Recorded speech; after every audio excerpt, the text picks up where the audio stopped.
This podcast is sponsored by nobody. Hey dudes, welcome to Splat from the Past, the early 80s themed horror sci-fi show where things can get totally radical. 7 years, 7 fucking years I've been saying that. And today I am talking to a woman who needs no introduction, the legendary Carnie Wilson. Yes, need I say more? Carnie Wilson, the Carnie Wilson, the daughter of Brian Wilson of the Beach Boys, one half of Wilson Phillips, best known for their classic pop hits Hold On, Release Me, Impulsive, You're in Love, so many great songs. And she's coming on today. I finally made the connection. We're going to do something different today. I'm going to have her nerd out with me on music, movies, and TV from our youth. There will be questions that I'm personally curious about from her career, but I feel like her career and life in general is so well documented that I wanted to give her a really fun interview today, and I wanted to do it within the context of a pop culture nerd out. I want to find out her influences. Carnie is currently hosting a cooking show called Sounds Delicious with Carnie Wilson. We'll get into that for sure. And I'd like to thank her husband, Rob Bonfilio, for connecting us. He's the guitarist in Wilson Phillips. And what a great fucking way to kick off Christmas December, eh? We're supposed to do this last Monday, but there was a change in her schedule. And I hope you all had a great Thanksgiving. Hope you all ate turkey until your belly buttons became outies. I certainly did. Also, rest in peace, Marshall Brickman, longtime collaborator Woody Allen. They co-wrote some of my favorite comedies of all time.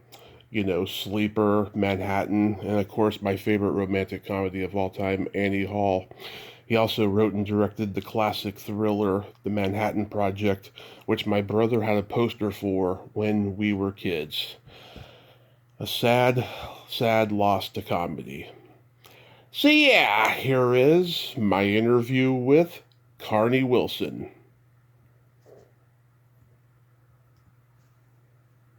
How are you? I am fabulous, I'll tell you. I can't tell you what an honor this is. When I was 7 and you girls were having your number one hits, I was the only boy in my second grade class who admitted to loving Wilson Phillips, and all the boys called me a girl. So this means a lot to me. Thank you so much for coming on today. It's my pleasure, and it's great to meet you and talk to you, Tommy. Oh, so going back in time, do you remember the first album you were given or bought with your own money? Oh, with my own money. Well, I mean, Jesus, I don't know that I don't know about that answer with my own money, but I think, well, I don't remember. It was probably a CD because that was when I was a little bit older. But if you want to go back to like the first record, that would be like the Carpenters. Yeah. It was a red album cover, and Captain Fantastic, Elton John. Oh yeah, that's a great album.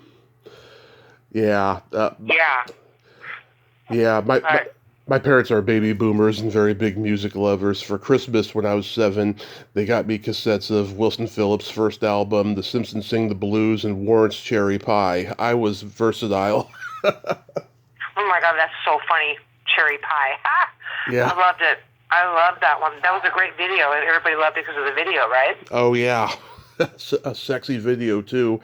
So horny, Jesus Christ. And very horny video. I remember that. Yeah, I had like a little bit of a rocker face. I was into The Clash and like Elvis Costello and even some punk bands, and I loved XTC and just like cool Haircut 100. I mean, I went to this like fun little phase. My ex-boyfriend loved Elvis Costello, and I loved REM. That was like my 8th grade, but I've always been a diehard B-52, so from when I was yeah, younger, like B-52s are my favorite band ever of all time. So, you know, Yeah. I've just been into them. But I used to listen to Mozart, you know, and Beethoven. So it's like, it's all over the place. Yeah, I've heard you say that you're a big B-52s fan. Don't you think it's about time they were in the Rock and Roll Hall of Fame? Jesus Christ, yeah. Yeah, I mean, I love, everyone just thinks like, oh, I love Rock Lobster, I love Rome. Well, oh God, their catalog is, their records, their albums, their records, they're just really more diverse than people know, and they're incredible. Yeah, Song for a Future Generation is my favorite B-52 song. Oh, love it. Such a cool song. I love all the wacky sounds. Like weird shit, you know? Yeah. I know, it's the best weird shit ever. I've heard you say that you're also a huge Earth, Wind, and Fire fan. Yeah, I was just playing them this morning. I'm obsessed with them, yeah, you could say. I love their horns. I love their songs and their melodies, and you know, the vocals are great too. It's like Maurice White was, to me, was a genius and very underrated. A beautiful person. I met him once. He was such a doll. Yeah. Very sweet man, and just had a loving soul, and you could hear it if you listen to his lyrics, you know.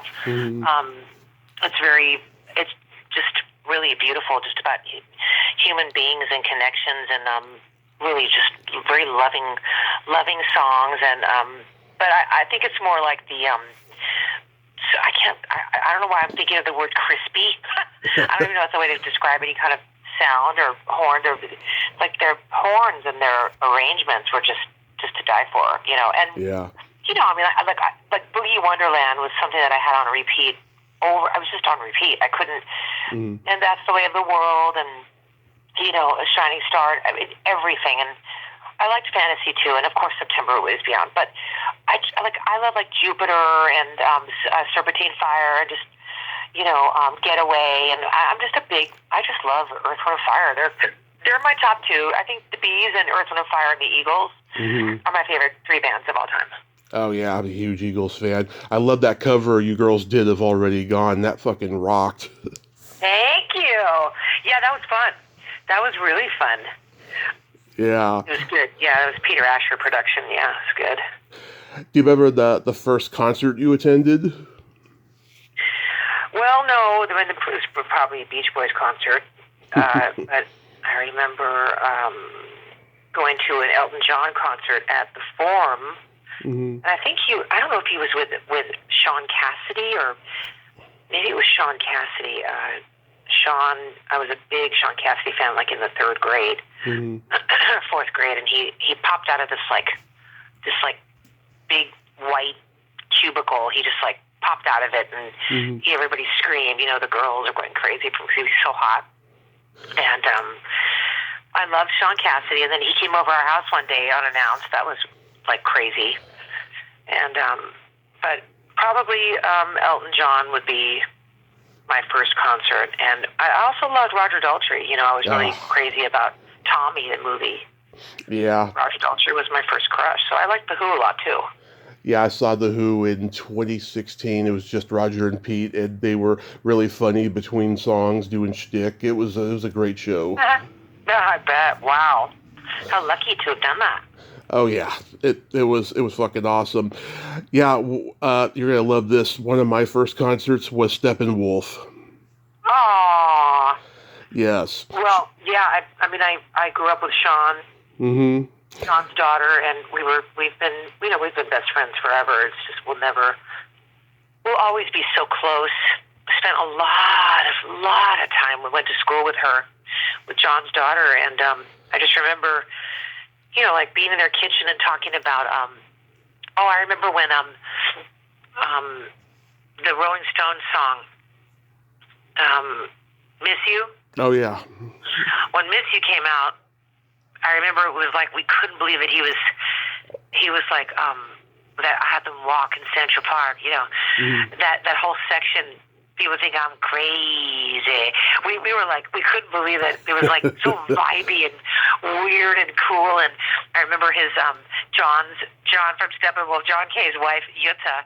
He loved Mick Jagger. It was like her big crush. So she was always saying, he's the sexiest singer. You know, she had this big, thick German accent. Yeah. You know, and I just remember talking about the Rolling Stones. She was like saying like they're the best rock and roll group of all time, and you know. But she would say, but my favorite singer is John, your dad, Sean.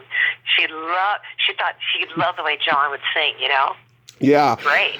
Oh, he was very charismatic, very funny, just a real showman. I was 15 at the time. There was all these 40 and 50-year-olds there. I can tell they were kind of depressed because Bonfire wasn't there. But I fucking loved the show. And I remember at one point, John introduced the new guy in the band, and he said, "This guy is every music retailer's wet dream." Aw, he was such a doll. I spent a lot of time at their house. I mean, a lot. Yeah. He was very gentle. He was a very gentle man.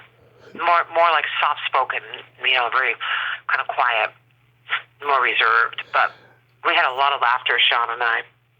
Yeah, that's so awesome. Yeah, and I saw the Beach Boys in 2015, and I'll tell you, even without your dad and your uncles in the band, I mean, Mike and Al, they keep the spirit alive. Yeah, they did. It's a different kind of. It's weird because of how they split up, and all the years of like some of them being together, some of them not. It's just there were so many incarnations of it, you know. And like, you could kind of appreciate. Well, I mean, that was the beauty of the Beach Boys, in my opinion. You know, everybody had their own contribution, and they were all indispensable. You know, just like just without my dad, you wouldn't have anything. Without Mike, you would have this great front man, you know, sort of this charismatic guy on stage, and a very good lyricist, you know, and then co-writer, and then Al had this like amazing voice and still does to this day, and also a great writer in his own right. And my Uncle Dennis had just incredible tones, and you know, he was amazing, and Uncle Carl was, to me, the showstopper. Just, I mean, my dad is my dad. It's just, I don't know how many people you can compare to him. You know, you can't. He's so amazing. But Uncle Carl was the loving spirit, and I'm wild about a lot of his music too. I mean, I loved his songs, and it's just, this is so random, but there's a song on, I think it's LA Light album. It's called Full Sail. Mm-hmm. And it's a Carl Wilson, and it's just so beautiful. And I love Good Timing. You know, that's one of Dad's favorite songs. And yeah, Carl was a great writer. Yes, he was very good. What are your top 3 Desert Island albums?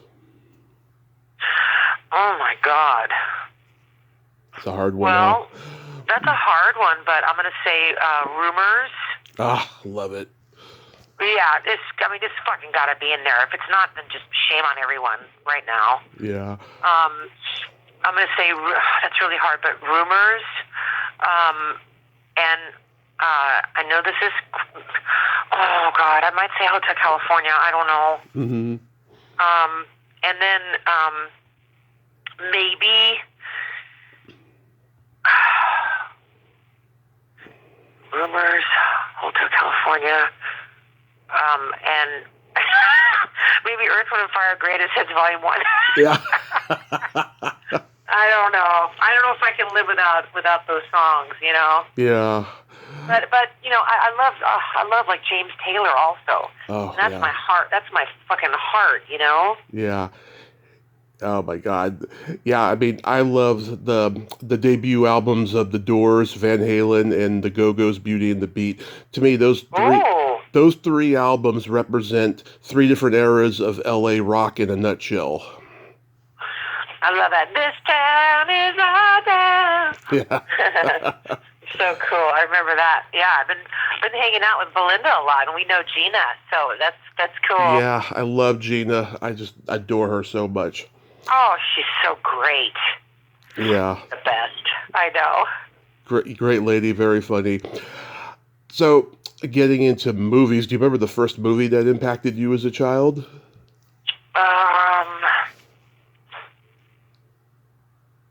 Well, I mean, I would say that Tommy was a big one for me because I was really blown away. It was actually scary to me. Mm-hmm. It's kind of freaked me out. Yeah. It kind of blew my mind. And so that one had a big impact on me. But when I was young, I would say, it's really hard. I haven't thought about movies in a long time. Mm-hmm. I loved, believe it or not, I loved Little Darlings. Love that movie. I loved Little Darlings, and and recently I've been able to hang out with Christy McNichol because we've been doing these autograph shows together, and she is the nicest human being. Yes, she ever. is. I've met Christy.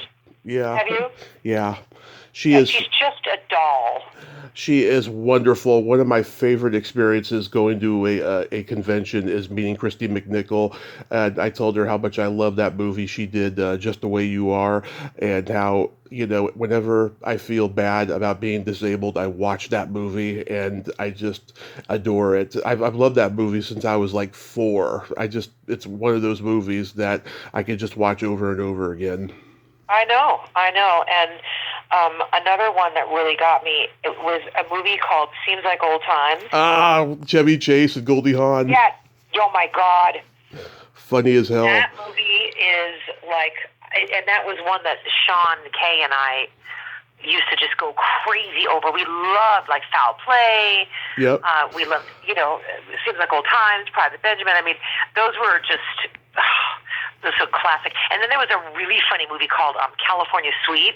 Yep. And it was with Richard Pryor and Alan Alda, Jane Fonda, and it was really funny. Yeah. That's a great one. That's a great one, yeah. Oh my God. I love all that Neil Simon stuff. He's just, he came from comedy writing and he would put all these, almost Borscht Belt one-liners in the mouths of all his characters. I know. They're the best. Just the best. Yeah. Yeah, Back to the Future had a huge impact on me as a kid. My parents used to let me look at their yearbooks, and I always had that fantasy of going back in time and finding out why they're so fucked up and why I'm so fucked up. That's funny. Yeah, I liked it, but I was a little bit older, but my hubby, Rob, loves that movie, and he made the kids watch it. So we've kind of, the 1, 2. I think there's a 1, 2, and 3, isn't there? There's 3, yeah. Yeah, so we've had that playing. I loved it. I mean, I wasn't wacky about it, but it was classic, of course. Well, that's being good parents, showing Back to the Future to your kids. I mean, that's what my parents did when it was brand new, But yeah, it's a timeless classic. Yeah. So did you gravitate more towards the comedy movies? I did. Mm-hmm. I did. I really loved all the comedies, and I mean, when Jim Carrey came into the scene and Robin Williams, I just that was it for me. I just adore them so much. I mean, Mrs. Doubtfire and Liar Liar, and Dumb and Dumber. Those are my. I mean, I'm gonna Shawshank Redemption, Liar Liar, Mrs. Doubtfire, and Dumb and Dumber might be my favorite movies of all time. I don't know. I call me crazy. I mean, I love them. I love how in the 90s comedy was starting to get more edgy, which of course, in the last decade or so, we've seen a lot less of that. You were probably in the last great comedy we'll ever see, Bridesmaids, and it's... Oh my God, yeah. It's sad, because when I go on Netflix or any of the streaming networks and I see a new comedy, it's from Europe every time. I like it, but I think to myself, God, Ryan Reynolds and Jennifer Aniston should be playing these roles, Yeah, I know. It's weird because I just think that there's something about the way Jim Carrey, his facial expressions, nobody can touch that. And then Robin Williams was such a, I mean, and Jim's a diverse actor too, but Robin just was able to really, Good Will Hunting. I mean, Jesus Christ. Oh, the best. I just that blew my mind. But I just. There's no one funnier to me than Jim Carrey. Yeah. It just, That's it for me. He is the funniest human being I've ever seen. I know, and I don't get certain people who say they don't see the humor or the talent in him. He fucking cracks me up. When I watch the first Ace Ventura, I gotta prepare for it because I know I'm gonna be like sore by the time I'm done watching that movie. I know. I don't know when it was when he like took a shit and he goes, "Do not go in there," whatever. Well, he was pretending to take a shit. He was actually diving in the aquarium. Oh God, there's nothing funnier than Jim. There's no one funnier than him. He's just classic. Yeah, I mean, I grew up, my dad and we used to watch R-rated movies when my mom wasn't home. We'd watch Animal House and Caddyshack and Dirty Harry movies. My dad loves Clint Eastwood. We'd watch all that stuff, It was such a magical time to watch that stuff then because it was all considered taboo back then. Yeah.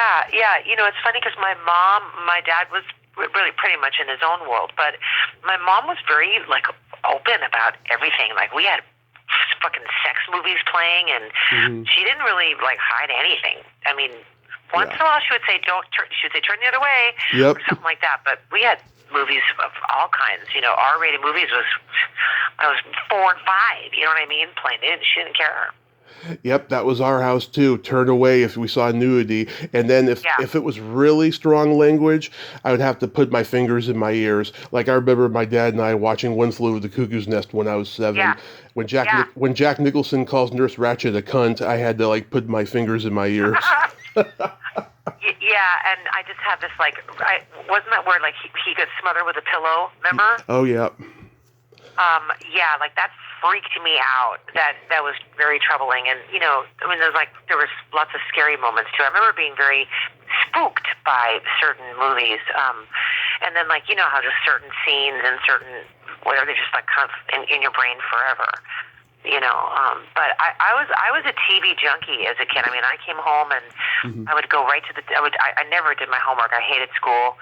But and of course it got more intense as I got older. But with homework, but as a child, I mean, it was I would come home and I would watch. It was H.R. Puffin stuff, The Brady Bunch, I Love Lucy, Bewitched, and Courage of Betty's Father, and just being glued to the TV, and Mr. Rogers was my very, very favorite. And then when I saw the movie, I was hysterical the whole time, crying.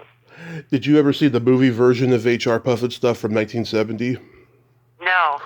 Well, Mama Cass plays a witch in it. And last year, I had Sid Croft on, and I said, "How did Mama Cass come to play a witch?" He said, "She was my neighbor."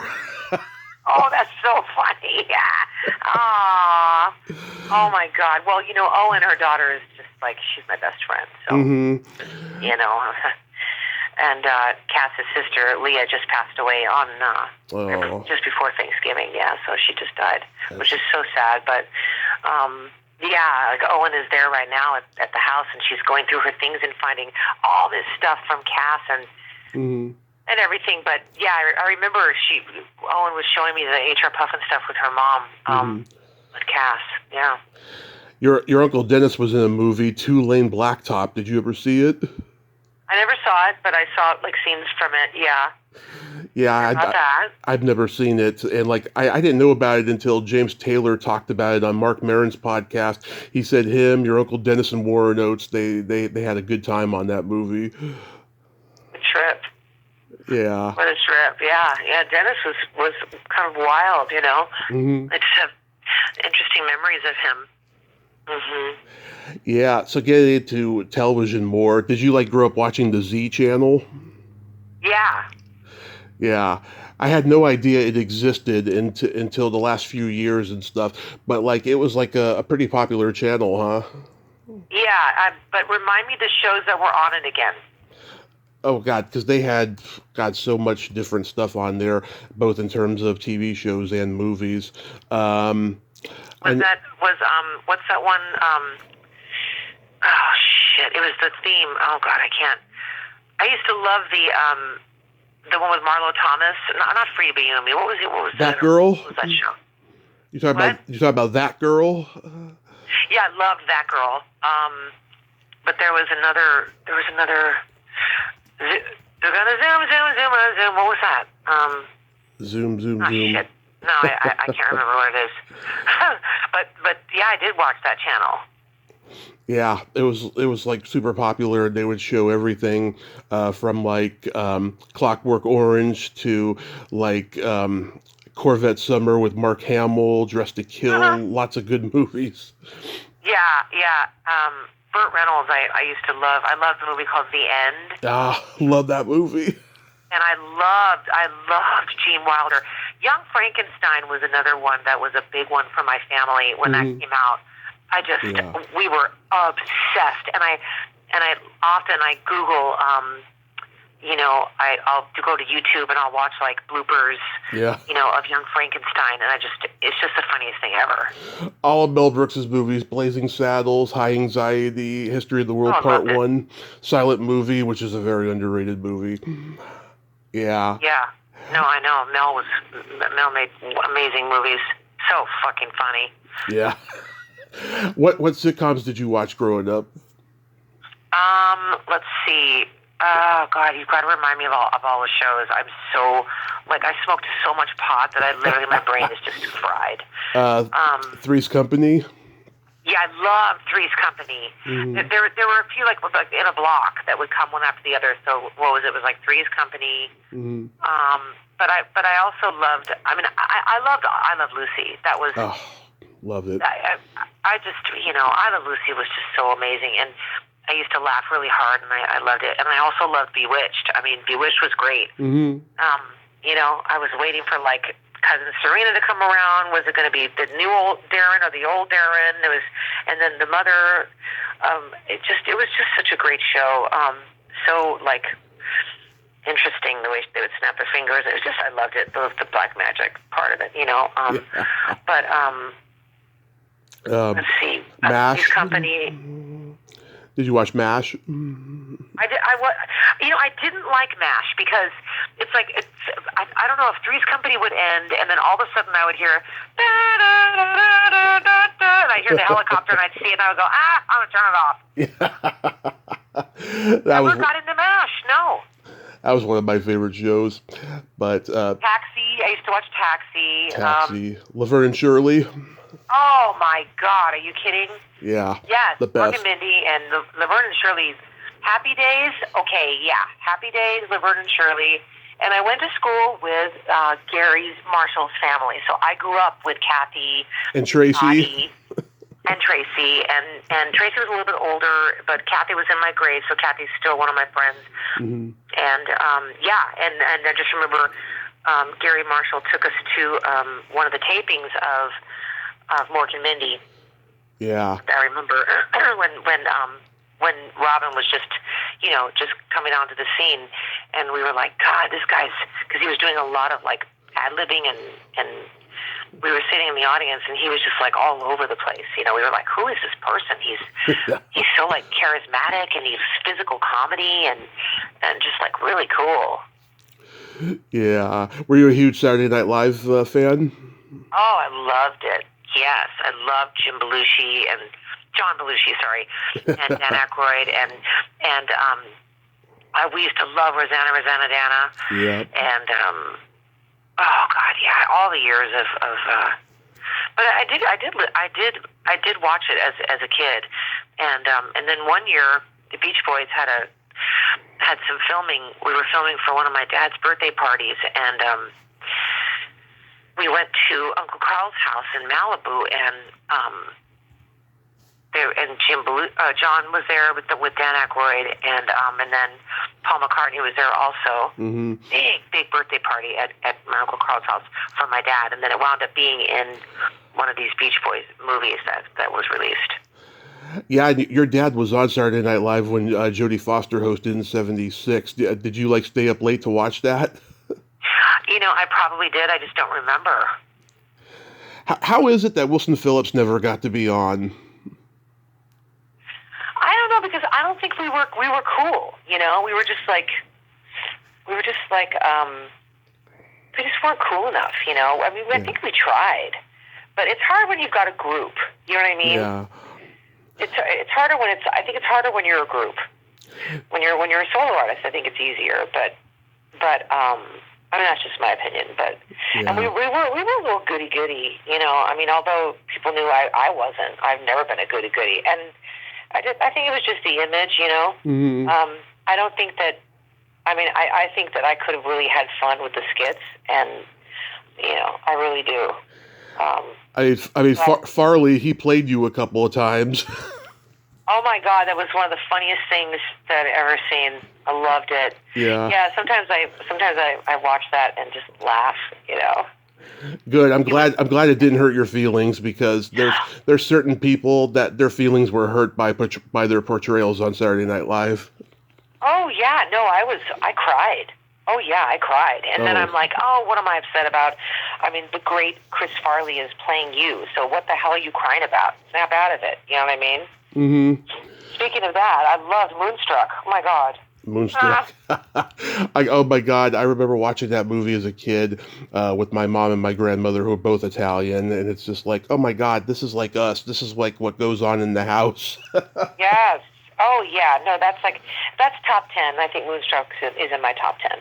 That's another one I have to break out and watch. You know. Oh yeah. At least every few years. Yeah, it was incredible.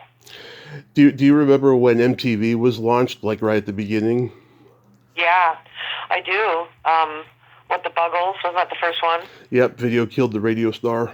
Yeah, I remember that. It was a trip, and what year was that? 1981, August 1st.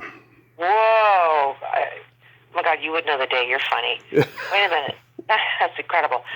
1981. Really? That? Oh my God! Because I graduated high school in '86. So yeah, for 5 years.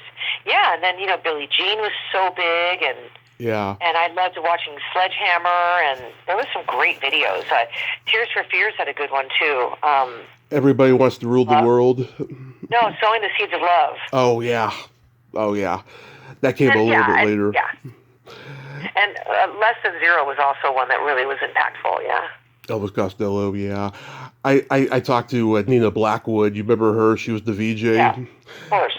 Yeah. I asked her if Madonna's belly button was controversial in the Lucky Star video, and she's like, surprisingly, it wasn't. And, she was really breaking the ground with those provocative videos. Yeah. Oh, yeah. I mean, everybody loved Madonna, and we couldn't wait to watch, the new videos. It was just tremendous. And then in 1990, in '86, we got together and started making music and writing and forming the band. Mm-hmm. And for 4 years, we were writing songs and finding our collaborators and stuff and getting a record deal. And then all of a sudden in '90, then we filmed the first 2 videos, Hold On and Release Me, in a 4-day like bender. It was really hard. And we did 4 days in a row. We were exhausted, but and then all of a sudden we were on MTV. It was really weird. I'm old enough to remember when those videos first premiered. The Hold On video, oh my God, it's still my favorite. How did you girls come to get Julian Temple to direct? Well, we just had a great record company that was. I'll take that back. They weren't great. They were actually fuckheads. But welcome to the business. They were just awful. They ripped us off. They gave us a shitty deal. They stole money, and it's just like the typical thing where the artist just gets fucked. They just always get fucked, and it's very rare that any artist from any of the decades can come around and say, "Oh yeah, the record company treated me great, and I made this money," and they never. No. They've all had audits, but they had one man who had a great musical vision, and shared our vision and supported us, and we were grateful for him. His name was Charles Koppelman, and Charles really, he really saw and heard the potential and said, you guys are always going to be the daughters of, but you're writing your music and you have to prove yourselves, and I believe in you, and you have a sound and it's beautiful, and you always have to remember that you are your own artist, and that was really important for us, and I think we did it, because I just don't think that just because you're the children of is going to make you a big success. You know, it's rare that the offspring will sell that many records, and 30 years later, the music is still being played. I just think that means something, you know, and I'm grateful for that. Yeah, I remember when you girls were first starting out at that time. I remember Nelson was starting out at the same time too. I'm sure they went through the exact same thing. Yeah, no, Gunnar and Matthew, Ricky's sons, are very, very, very good friends of mine. I mean, they're like my brothers. We recorded with them a few years ago, a Christmas song, and they're just like they were right in it when we were, and we were right on the charts together at the same time. And I remember when they presented us with we won Song of the Year for Billboard Music Awards, and Gunnar handed me the the lucite or whatever you want, the acrylic big award. Yeah. And he whispers in my ear, he goes, "I think you're the sexiest one." I'll never forget it. Cause I'm like, because everybody was like, Wendy China is the sexy ones, and me, I was the fat one. And it was like when he did that, I was so, it really made my whole year, Yeah. And then we became really, really good friends, and we always had that in common, that our dads were famous, and the harmony and everything, and then that's what bonded us, Yeah, they're great. I remember the American Music Awards too when it premiered. I actually saw the clip of it on YouTube again the other night, and it took me back, I'll tell you. Yeah, so like when you do these conventions now, do you ever get starstruck seeing like childhood heroes in the room and you think to yourself, "Oh my God, I'm in the same room as my heroes and I'm being paid to do the same fucking thing they are"? You mean the autograph conventions? Yeah.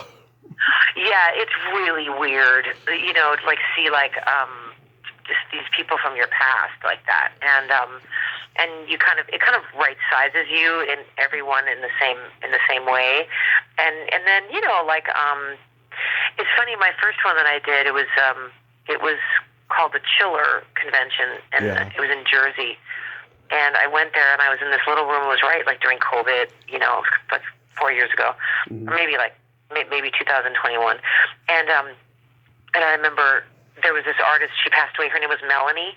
Oh yeah. I got a brand new pair of roses. Oh yeah, she was at Woodstock. Yeah. So I didn't really know her stuff, but I remember that song. And Rob said, my husband goes, "Oh no, you got to hear this. This is what she's saying." So, but she had a line. She was in a wheelchair. She clearly wasn't well, and then she passed away not long after that. But she was so sweet. She gave me one of her books, and oh my God, she was such a doll. But she was right next to me, and her line. So I was intimidated because her line was really long, and and I'm like, well, but I did well, and everybody was so sweet, and there was a lot of people. But she just was like, there was something about it, and it's really cool to see the people in the movie industry, the TV industry, the music industry, and then finally people, their admirers, get to come and meet them. And I love these autograph conventions. I think they're brilliant. Absolutely love them. So I do about 2 a year, and maybe I'll do more, but. It's trying to get my sister in China to do it. We're going to do Fanboy in March, so we'll be doing that. First time as the three of us. Oh, China will have a big draw because she was in Caddyshack 2, and I know a lot of people who like that movie, even though that movie's not as good as the original. I still like it. No, right. I hear you. Yeah. Mm-hmm. So let's talk a little about Sounds Delicious with Carnie Wilson. What made you want to start a cooking show? Well, the show is, the network is folding, so we didn't we're not doing the second round, but which sucks, which absolutely sucks, because I had a great concept and a lot of fun. Sounds Delicious was short-lived, but it doesn't mean that it won't come back. And right now, starting in January, I'm going to be renovating my whole kitchen to start my own show in my own house. So whether that's on YouTube or it's with a network, I'm filming next week with a certain network. I can't say, but if they decide they want to do it here, it'll be in my new renovated kitchen. Love it. And I'll probably do the same thing where I'll have some great friends, actors, singers, come to the house that love food. You know, I've been in the business for like 40 years, so I know a lot of people. Yes. And I love food, and I just want to have a good time. You know, that's what we have to do in life, is enjoy our food and our friends and just celebrate everything. During the holidays, do you have any recipes that you love to do? Yeah. My mashed potatoes are kind of stupid. I boil the potatoes. I do like a Yukon Gold, and I boil the potatoes in milk and water and garlic cloves and a bunch of herbs, and then I drain it, and then I put cream and cream cheese and butter, salt and pepper, and then I shred Manchego cheese, and it's a Spanish cheese. It's like one of my favorite.